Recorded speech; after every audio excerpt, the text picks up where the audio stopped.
That's the main thing I would say there. I would not feel like that if it was not for anxiety, because I feel like I just Wow. have this relationship that I have with him, like I have with absolutely no one. He is seeing the worst of the worst of the Mm-hmm. worst of the worst of me, and the fact that he can still say, "You are my daughter, and I love you, and I choose you, and I'm gonna use Yes. you." That is just like, I think that goes beyond anything I could ever want on this earth. So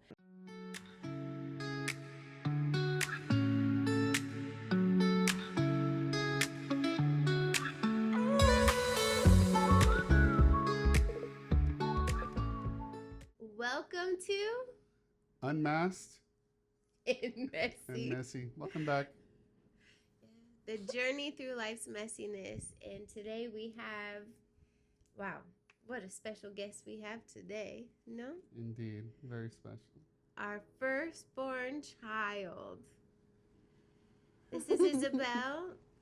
This is how we started. This is how our family started. It was just us three for a few years. Yeah. 2 years. Two and a half years. Yep. Just us three. Oh, it was Making it through fun, life. wasn't it? Yeah, we loved having you. You were the sunshine in our lives in that time. The only sunshine in our lives at that time. Yeah. You made life worth living during that season of our lives. We loved having you. What do you love? What are some things that you love? What makes Isabel tick? Relaxing, and maybe not just relaxing, just like specific things that I find peaceful, like things that normally people be like, why do you think that's something like enjoyable? I'm just like, I don't know. Like, I mean, obviously animals can be more common, but like I like adrenaline too. I think You do. Oh, it you doesn't make do. sense, but I think I'm someone that, as long as it's not like a bad like anxiety type, like the bad type of anxiety, like adrenaline, I think I like excitement. I like I don't know, like these moments of not pressure, just like where your heart's like pounding. Adrenaline. It's just like this, like these intense emotions. And so like roller coasters, I don't know, doing things I'm not like not things that I would do every day, like And what's the animal you have right now? the bear. Oh, the bear, which is not a bear. He is a Hamster. welcome to apartment live We've had 9. in 5 years. Over over some years. We go 4x4, like, At a Yes. time. yeah, 4 But at a we started time. with 3 at a time Oh my during the quarantine. And then someone got a little excited. And then Daddy needed his own. Anyway. Yeah, I remember there were some years that for your birthday you wanted to go to the attraction park. And Theme park. I do not like, yeah, the theme park. I do not like those things. I do not like adrenaline. But for me to prove my love to you for your birthday, I'd have to ride these rides with you. But now you're old enough and you'd prefer to go with friends, and I'm thankful for that. That season of my life's over. I don't have to prove my love to you by going on a roller Well, I mean, coaster. sometimes if we visit, you go Oh, with we'll me. see. We'll see. But you also are an artist in every sense of the word. You are an amazing singer. You sing in church, you sing at school, you do special Christmas songs, you do talent shows at the school. You Sing sing in the house. sing in the house. In the shower. You do these special where you're singing at different times at different harmonies and you put them together. Amazing. But not only are you an artist with singing, but you're a painter.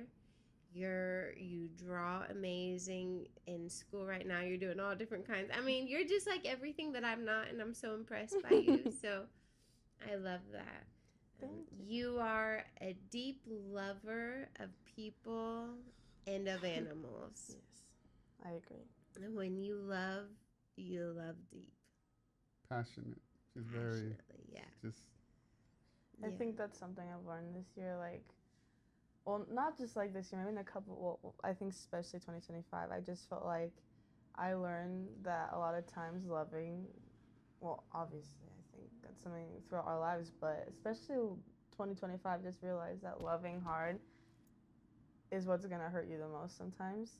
Like, when it comes to friends, for instance, like I don't know, it's you just get to this point to where okay, I love someone a lot, you know, like a lot. Like I would do anything for them, but there's only so much you can do, you know. And I feel like that's when the Lord is like, okay, it's my turn, you know. Absolutely. And it's like steps of faith because it can get scary too. Like it doesn't sound like it, but it's scary. So.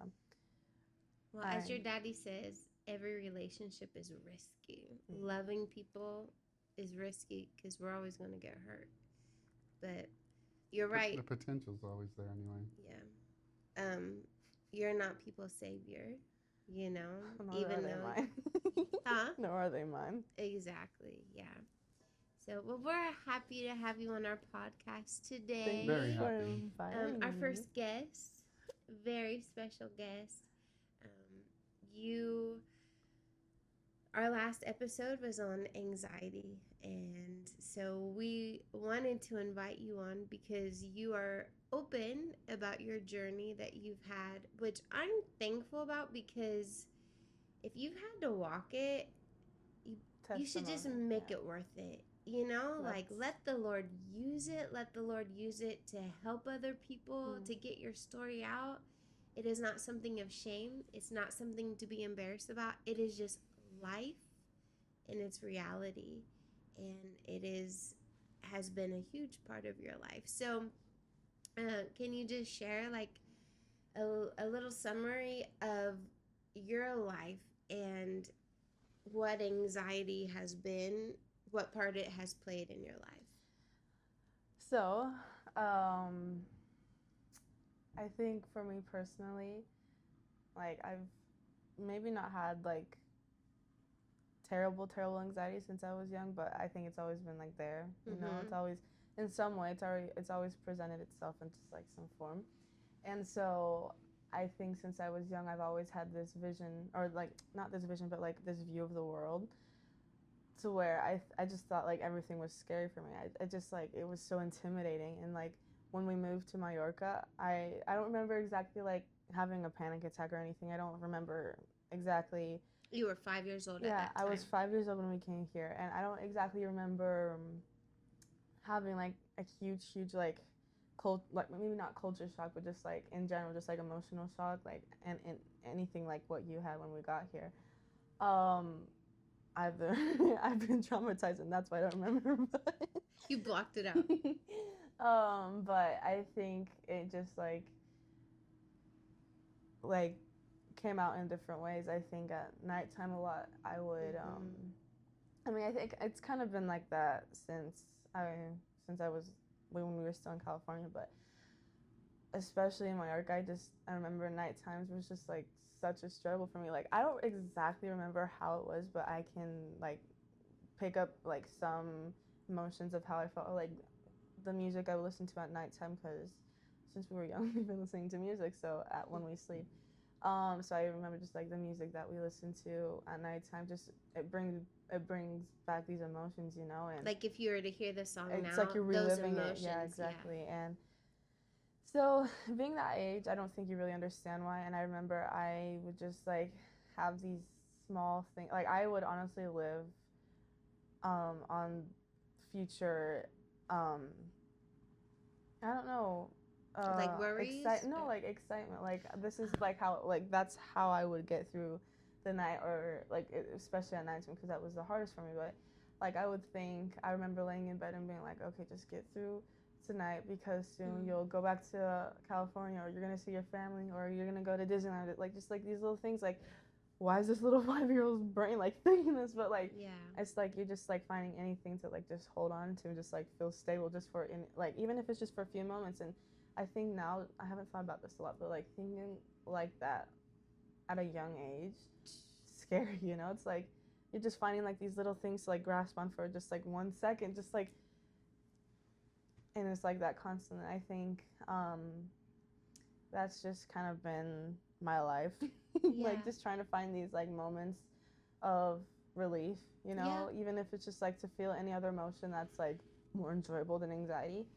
That's why I am who I am sometimes, you know. And I think so. You are our first child. we ended up having 2 more before we moved to Mallorca. So you were 5? Yeah, we did. 5, 3, and 1, and then we moved to Spain. And so we had never parented before. You are learning life. We're learning life. We're learning together. We're all this stuff. So when we were still in California, when you were little, you would have these nighttime Episodes. rituals in a Oh. way, A routines. routine. Oh, yeah. Routines, that's the word. Like you would have to say, let's say 12 things, and they would have to be in the same order. And then we moved to Spain, and we're kind of clueless, you know, like we just What's because wrong we with never my had, child? No, it was adorable. It was cute. We knew that you always had to have it. And then when we moved to Spain, it was like everything got super intense. So every single night, it was probably at least 2 2 hours every night. You up? Are you leaving me? Like for us, we didn't understand it because we had never left you. You know, like why would we leave you? Looking back, we realize now everything's so much more clear. I wish I would have had that perspective then, because we would have gotten you help. We would have dealt with things, but obviously everyone's just surviving. Everyone's trying to live like we know at that time. Then we moved to the mainland of Spain and came to Madrid.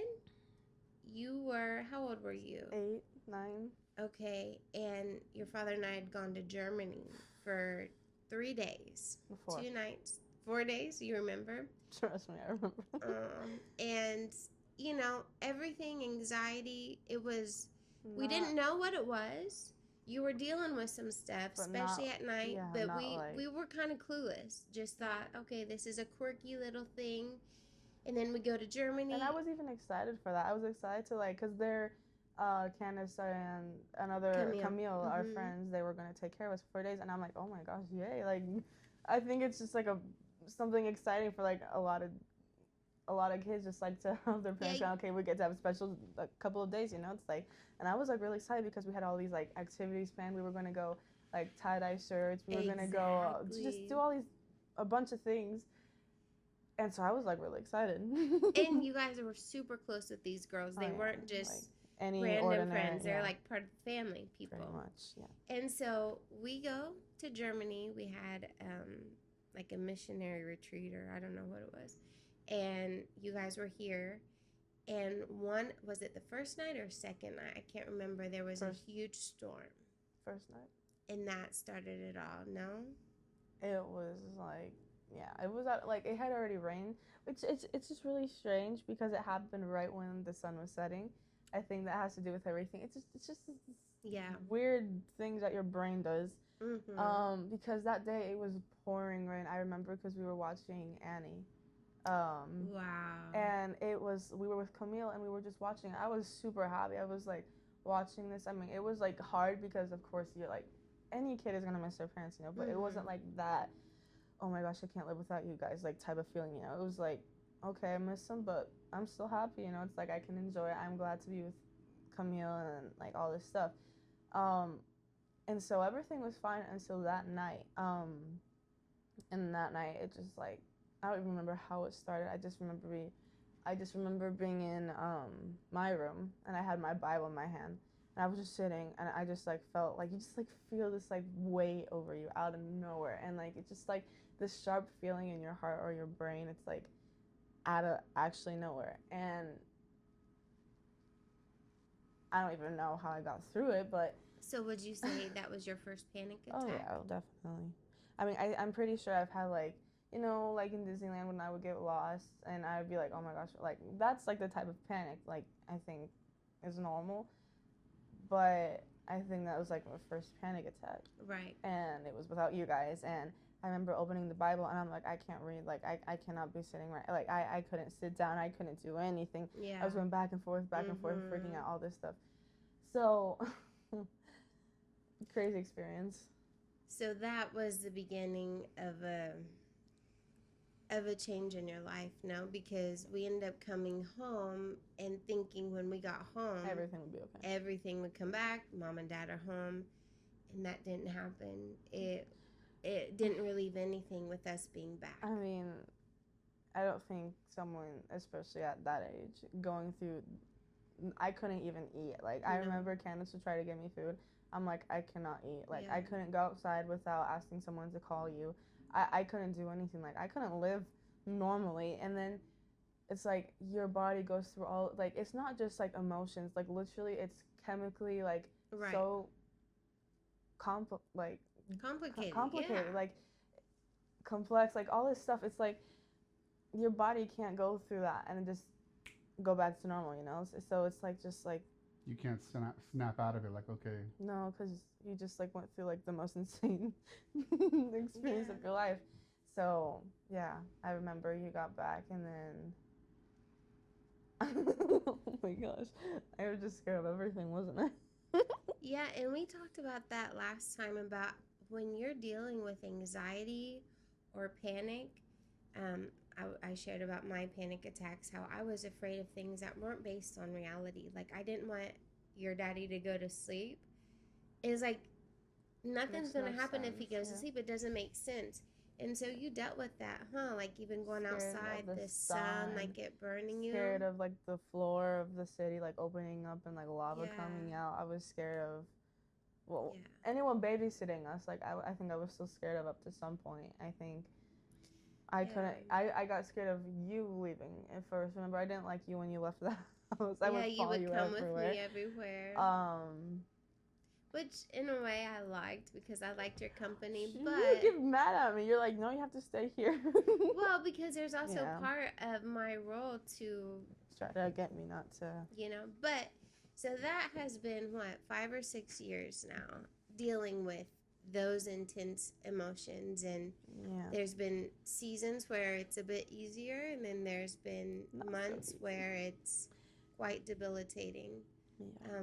So, what would you say? Because dealing with this is terrible. There's no better, Escaping it, there's yeah. no escaping it. It is what it is. But what are your thoughts on it now? Being here 5 or 6 years later, you're 16 years old. You have many years under your belt of dealing with anxiety. First of all, what are your thoughts? Like, Well, I think before I say anything, I just want to make it clear, like a sort of summary of everything. So like, yes, I was young, dealt with anxiety, came here to Spain. It got kind of worse. All these things happened. I tried to find peace in some things. It didn't work. Like, just like this whole process of trying to understand what's going on with me because it's like it was, yeah, it was hard to understand what was going on. So we came to Spain, dealt with anxiety, like really, really bad anxiety at nighttime, like my mom said. And yeah, I think looking back right now, like you said, you wish you would have, you wish you would have known, or you guys would have known, like, what was going on. And I understand that because I wish I would have known too, because yeah, I think knowing what's going on with you, especially when you're feeling those emotions, if you don't understand what's going on, you're like, something's wrong with me, you know? And but I think the Lord had a specific plan for each and every one of those stages of my life growing up, dealing with that much anxiety at that young age. I think he let you guys not understand for a reason, you know? And I think, obviously, it's hard to say. It's hard to say right now. And I wouldn't say it was easy, but I think I'm thankful now. Like, extremely, like, I was definitely thankful for the emotions that I felt, because it's like, not only have I got, I have this, like, special gift to where I can interpret, like, reality in a different way, you know, like the way I understand things, but I feel like emotionally I can connect with God in a different way, you know, and I think I can understand, like, okay, this is hard right now and I don't want to be doing this, but I know that the Lord has a way of always persevering, even when it seems like it's not going to happen, like even when everything around me and in me tells me the exact opposite, I know that he has a way of just like popping out of nowhere and being like, hey, I'm still here, you know, and giving me like peace out of nowhere, you know. So I think thanks to those experiences growing up, um, when we got here, when we got to this apartment, I don't think it was that hard for a long time until they left, and then after that it was like this long process of I couldn't leave the house barely. I couldn't like do this. I couldn't go to school. I couldn't. There was just like a lot of times where The metro. yeah, I couldn't. All these things, like I couldn't go to volleyball. And this is the more recent stuff. Like I couldn't go to volleyball. It's still hard for me to like sometimes leave the house and like stay the night somewhere. Like I can do it. It's just like it's hard. Yeah, because the main thing for me personally, it's not just the anxiety, it's the thoughts that go through my mind. And I would talk this to my friend. I'm like, she was asking me what's wrong and why aren't you, because this year we were going supposedly on a trip to Vienna and Prague or wherever it is, and I wanted to go, but I'm more than scared of anxiety, I'm scared of my mind, because I feel like no matter how many times I tell myself something's like not real, I'm still dealing with it seconds, like nonstop, you know. And I wouldn't be able to enjoy myself. I wouldn't be able to enjoy people around me. And maybe I'm wrong. Maybe the Lord could have done something, but I ended up not signing the paper to go. And my friend was asking me why aren't you gonna go?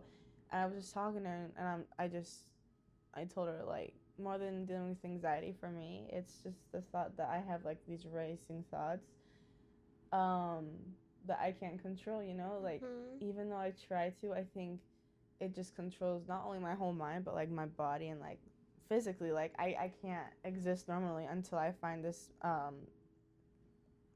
place of like peace again, you know, like, and that usually is like when I'm back with you guys or like somewhere more familiar, you know. And so yeah, I take medicine for anxiety, but I feel like more than anything that anxiety, like the pills work for like my day-to-day life, you know, not on like specific experiences like out of like my everyday life, which is like going somewhere new without your parents, or like all these things that like pretty much what's alterar? It increases like what I'm usually used to like feeling every day, you know. And so I think it's not as efficient in those situations. Extra cases. Yeah. Either have to find a way to cope with it, which I'm still in the process, because it feels like something kind of impossible. And I'm not saying that I'm totally past anxiety, because I'm totally not. Like I deal with it all the time, and I'm not perfect. I'm not. It's hard for me to overcome circumstance. Like it's hard for me to say, okay, I'm gonna do that, even though I'm absolutely petrified to do it. And I kind of wish I would have just like signed the paper to go. But I don't know. I didn't feel convinced to. Yeah. I don't know. I felt like it wasn't the time to, because I feel like I finally just found this space to where, okay, I can trust the Lord, because I'm still dealing with it, but I can feel enough security to trust the Lord in it, you know. And before I couldn't do that, and that was like everything I wished for in those moments. I literally remember praying. One time I had a panic attack here, like nothing special happened. I was just laying down, and usually it's like triggered by some memory, or this time it was a song. I remember going in there, and I had like walked in and out of the balcony. I had walked around. I just remember all these emotions, you know, the whole process of getting up there, like all this stuff. And I remember it being done and just like feeling like this was like the worst experience of my life. And I remember saying like, you know what, Lord, I don't even care about anything anymore. I don't care where you take me. I don't care what I do. I don't care who I'm around. I don't care who I'm with. I don't care if I'm even alone. As long as you take this anxiety in me and use it for what you want to do, use it with any emotion you want me to do, I'm gonna be there, because I prefer that over feeling this like without being like, I want to be useful, you know? Like I want to Yes. use this. I don't want it to be in vain, you know? I want it to be like Wow. have a purpose, you know? And this is why I just feel like it's my testimony. Like Absolutely. it sucks Yeah. cuz you feel so like tiny. You just like you feel so out of control, which we are, but you just like it becomes like more evident that you're just so out of control. So, yeah, I just want to say that I'm still dealing with it. I'm still in the process of getting better. So, I feel like a lot of times podcasts are like, "Oh yeah, well, I didn't want to go on that trip, but I still went, so I'm better now." You know? No, I'm not perfect. You know, like I wish I could have said yes, but I'm scared. You know? And that's what this podcast is all about. In the middle of life's messiness, and you live in our home, you know, there's messy all around. But I wanted to say, like, we are so proud of you, and I know that yes, you still deal with things, and it might be a lifetime of learning how to do those hard things, but we have seen growth all around, and we treasure you, and we're proud of you, and you are a survivor, and probably just we know how much you really are a survivor. And one thing that you said not too long ago is if it wasn't for the Lord, you probably wouldn't be here. And can you say something about that? I mean, I think it's because the anxiety in general or panic makes you feel desperate. Not just like obviously the moment of where you have an episode is absolutely terrible, but it's the aftermath of having one. For me, the after effects are months and months and possibly years of just constant like being scared of having another panic attack because you just feel so out of control of your like the thing you feel like you should have most control of, you don't even have control of that, and so it's like you don't understand who you are anymore, you know. And so I think I felt pretty desperate, and I remember sometimes I would just be in my room and be like, I don't want to be here anymore. Like I honestly I really don't want to be here anymore. And it's just like those thoughts constantly coming to my mind, and I'm just like, I was tired of just I was only 12 thinking those types of stuff. So I'm just like, yeah, I feel like I'm a normal human in flesh. Unless the Lord does some miracle, couldn't survive those types of emotions for 5 years. Right. You know, and I mean maybe they could. Like I don't really know what the Lord has planned for every person, for each and every person, but I think at least from my point of view, there was no way I could have gone through that without the Lord's hand in my life. Like absolutely no way. Like the amount of times I was just like, I'm okay. Pausing the game and I'm out of here, you know? I don't want to do it anymore. And because it's like, you know where we're going to go after this earth. And so it's like, well, if I'm going there anyway, like, can you just take me already? Like, why would I have to, like, deal with this, like, constantly? It's like, I'm so tiny still, like, you know, I should be enjoying life. I should be, I don't know, out hanging out with my friends. I should be, like, I don't know, doing what people my age usually do and enjoying it, you know? But I think the Lord also protected me that way. There was just, like, a lot of things that were going around in my life, and I think the Lord protected me from it, so. Can you look back and see growth or benefit that has come from it? Definitely. Going through the hard times? Yeah, because not only can I look back and be like, well, that sucked, and now I'm here, I actually get to, like, see the victory. Like, I get to feel, like, the wins, you know? It's like every hard thing that I end up going through with, it's like, wow. Like, it's like the best thing in the world, and for someone normal, like, they don't get to feel that. And I think that draws me even closer to the Lord, because it's like I saw this thing the other day. It's like when someone's running a marathon, you know, they know they're gonna feel pain because it's a part of like being human. Even if you run, you're still gonna like feel some sort of pain, you know. Even if you're a professional, like I think having to go through that certain amount of time constantly running, you're gonna get exhausted at some point, you know. And I think what I heard this woman say is that what they have in mind is that they know that they're gonna feel the pain. They know that it's gonna be a sort of suffering, you know, but they know that to get to the finish line and to get the prize that they want, they're gonna have to feel the pain, and that's like the big reward for them, you know. And I feel like that's kind of been my, well, up to now, that's kind of been my life. I feel like I've been able to run this race since I was young, and I didn't know it back then, but I could see it now.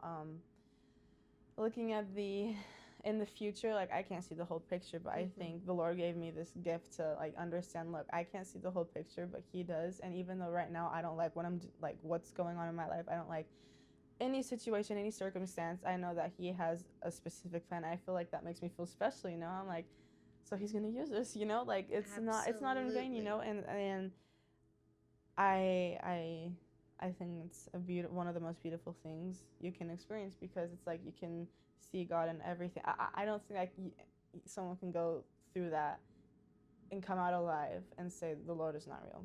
That is just like what I want to say, because, and there's sometimes I doubt too, because I'm a human being, but I think the thing, like for you, it's like seeing all the creation, or like going back and remembering what he's done for you, you know. But for me, it's, well, maybe going back, but not like how you see it. It's, for me, it's going back into, I can like position myself into these moments of time where I remember how I feel and how desperate I felt, and how the impotencial, like Powerless.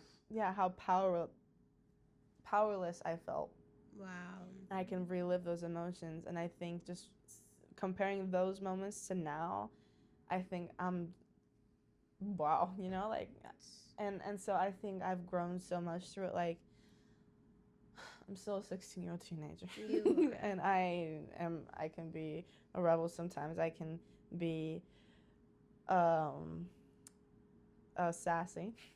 I can be all You're these a sassy things. girl. I get it from my dad, though. Yes, you do. Oh, wow. You're twin. Is it true? Confession time. We are twins. It's scary. In every way. But we understand each other. Yeah, and, you know, but I think I have this way, and I'm so thankful, I just have this way of understanding my relationship with the Lord, thanks to all the anxiety in the past. And I'm not saying in the future I'm not going to have anxiety, but I just know at that certain age it was just extremely hard, like specifically. I think thanks to that, I just see it all of it in a different way, and I think the Lord speaks to me in specific ways, thanks to my anxiety. And I think he just used every, like the smallest things, you're like, why would he use that? And then he ends up using it. I'm just like, you know, I'm gonna stop trying to predict what you're gonna speak to me about, because Maybe I can ask you two questions to end. We don't have to spend too much time, but what could you say about long seasons where you feel like you were praying and God didn't answer your prayers? You could just be outright honest, whatever comes to your mind. I mean, obviously has to do with anxiety, because I think those are the moments where I felt more confused. Like the longest or the biggest fraction of my life where I felt lost is during like anxiety, like those times in my life where I've just felt so distant from everything. And I would ask the Lord, can you, like, I know he could take this away from me, or there was this in ninth grade, it was at the end of the year, I had gotten like this skin like itchiness and stuff, and I just remember feeling an unbearable amount of anxiety. Like I could not do my schoolwork normally, I cannot do all this stuff, and I'm just like, Lord, I don't know why I'm so scared. Like it was consuming. Yeah, and it wasn't something specific. It was just like I was having like these mental like thought attacks. Like, it was just like insane. And I remember a night before I had an exam or a presentation, and I had to wake up early. You remember all that?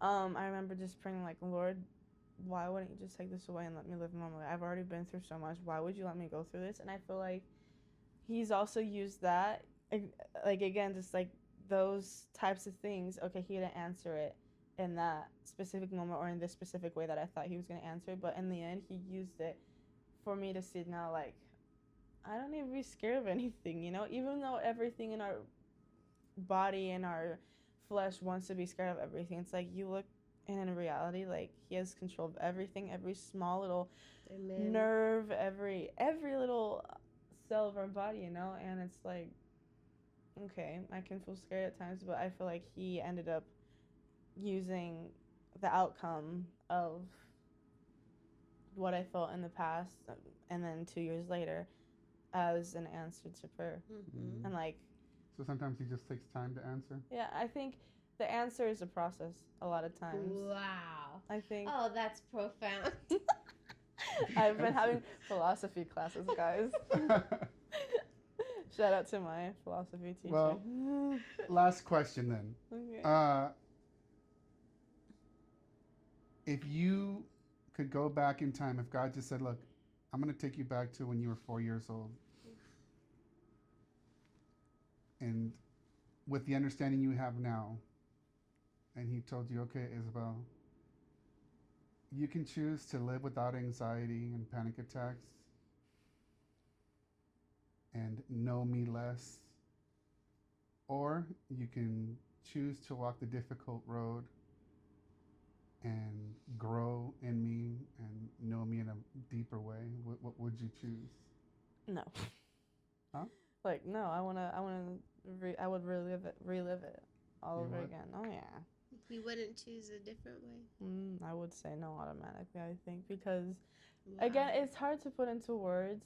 I think because you would have had to go through it to understand really every step of what it's been like. But just personally, I think I can understand things. Every problem that I've had recently, I feel like I've just had a different perspective than what I could have had if I didn't go through that. You know, like right now, imagine I don't know, one of my friends dies. Like, as an example, I'm not trying to say one of my friends died, but I think if I hadn't gone through anxiety, I would be like this desperate, lost, like no depressed, hope, yeah, like person. And in exchange for like, well, not in exchange, but like compared to now, like with everything I've been through, I'd be like, okay. Also with the loss of hamsters, I think that's really yeah. But like saying, like, especially with death, I think that's like something that's like really hard for everyone.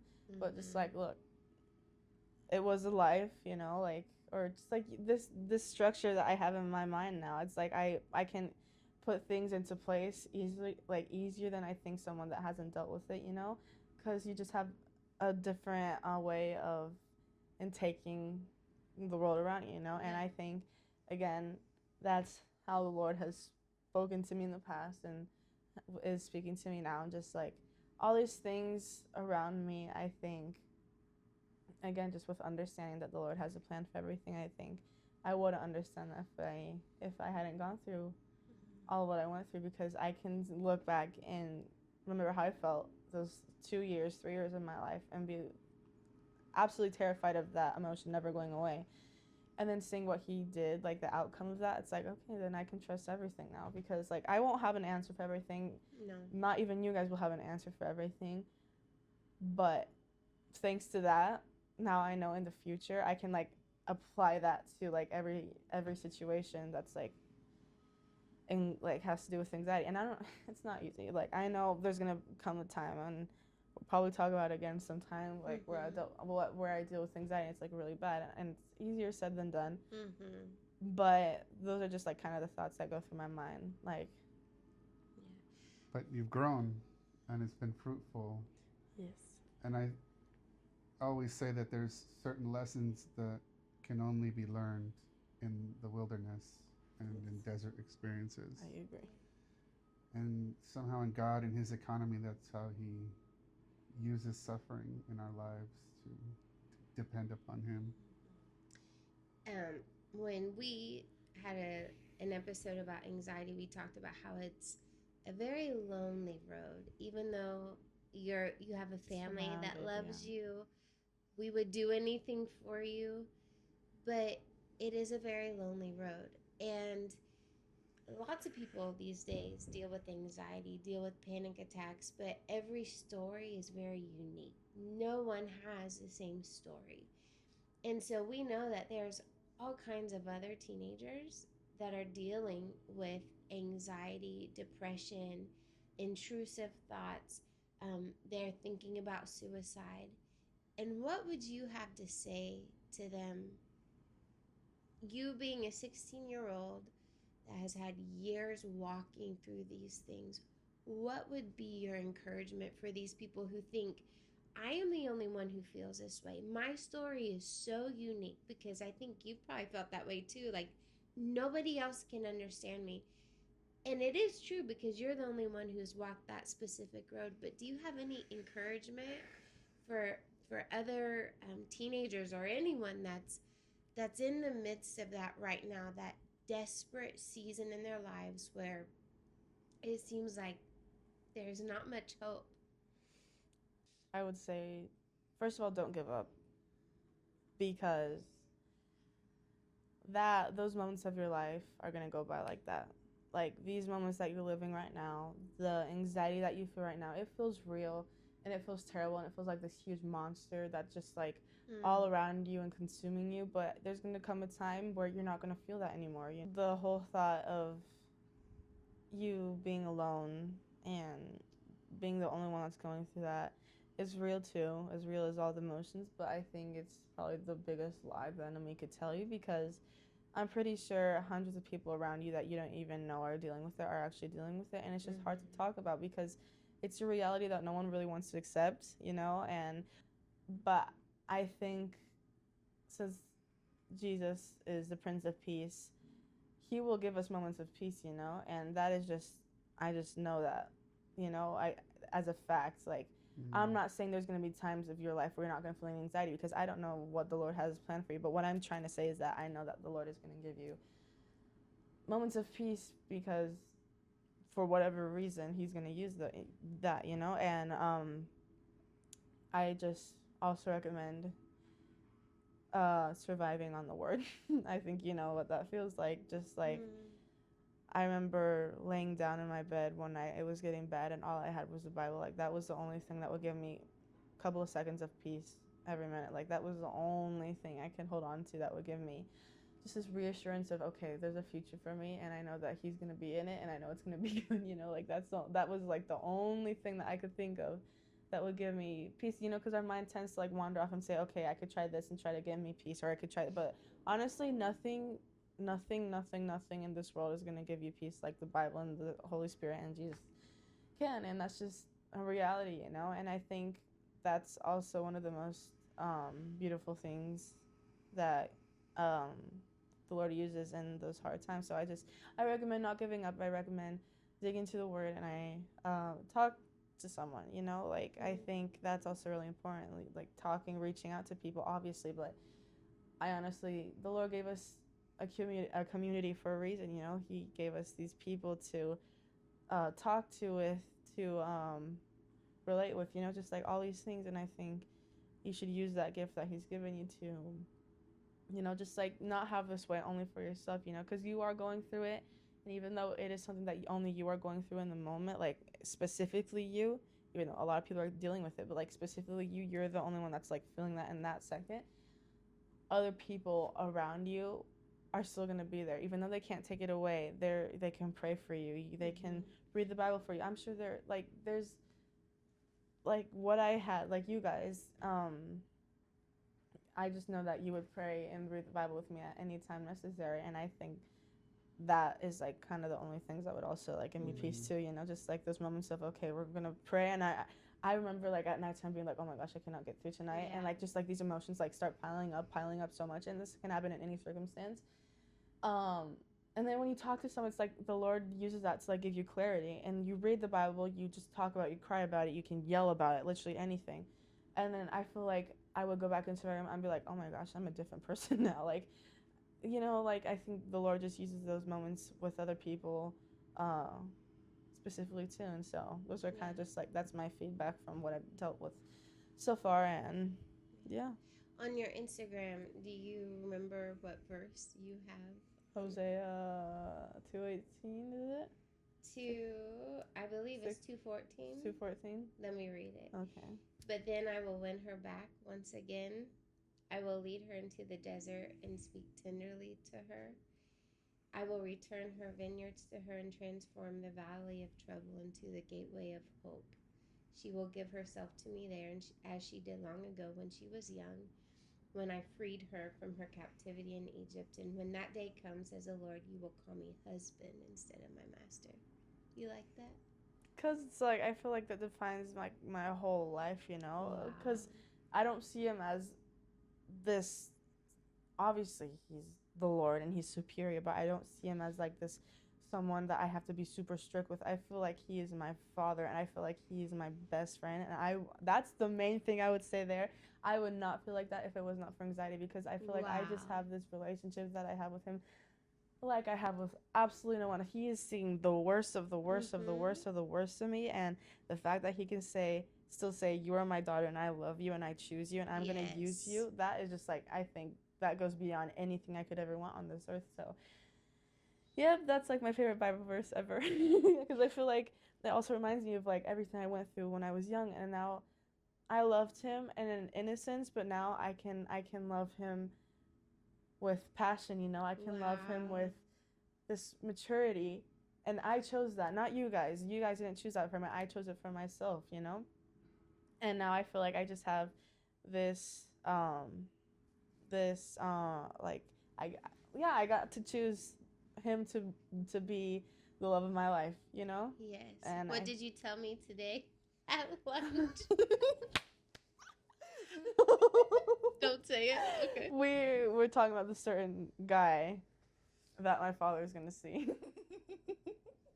But you said no, because I'm married to Jesus and Jesus only. So I love it. Until the day I get married, and it will always be like that. Wait, no, not this one. I'm married to Jesus. This is my promise ring. And I will not take it off until the Lord sends me that man. To take it off of my hand. I don't know which hand is. Well, it's because in Spanish, or here in Spain, they use their right hand. In America, they use their left. You can choose whichever one you want. I have to get married to an American, so. But you know what? Jesus will never fail you. And he is the best. He is. Oh, we've loved having you here. Thank you so much for sharing. Yeah. Thank you for being open. Use it. Use your story. I will. For the glory of God. Keep opening up your beautiful mouth and sharing that hope that you have found. Not past tense only, but continuously, you know, the hope that you're finding in him. And I was wondering if you could just close out our session by saying something in Spanish to everyone. Spanish? Well, yeah, because... Okay. Pues Dios les bendiga a todos. Y quiero que sepáis, aunque no entendáis lo que estoy diciendo, quiero que sepáis que los que están viendo este podcast, pues si tenéis alguna pregunta o queréis como preguntar algo acerca si estáis pasando por eso y estáis pues en esa batalla de ansiedad y depresión, pues que yo estoy aquí y me encantaría hablar de eso con alguien. Entonces, so, can I say that in English? Yeah. Okay, so interpret yourself. Translate.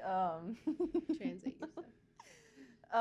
So last thing I want to say is for those, if there is anyone watching this, for those people that are dealing with anxiety and depression or are in those moments, feel free to reach out, because I think the Lord has just given me this passion to talk about my testimony, and I have this passion for wanting other people to find him the way I found him, you know. Right. And I think that's like my purpose right now. For now, I think that's my purpose. So if anyone wants to reach out, has any questions or anything, feel free Leave a to. comment. Anyone who's a girl or a lady. Unless Ignore you're him. Jesus, because she's married to Jesus. Thank you so much. Honestly, we love you so much. I You're love you a guys. joy to have. We love you. We're proud of you. Yeah. Our firstborn baby girl. Baby girl. All right. Well, that's this episode Episode yeah. 6. of Unmasked and Messy. Part of our life. Yeah. Pulling back the cover, the shade, the curtain, and seeing what's really there. The mask. The mask. Yeah. Pulling back the mask. Pain and stuff. Yeah. Stuff. Yeah. Okay. Until the next time. Till the next time. Okay. V Tribe. Out.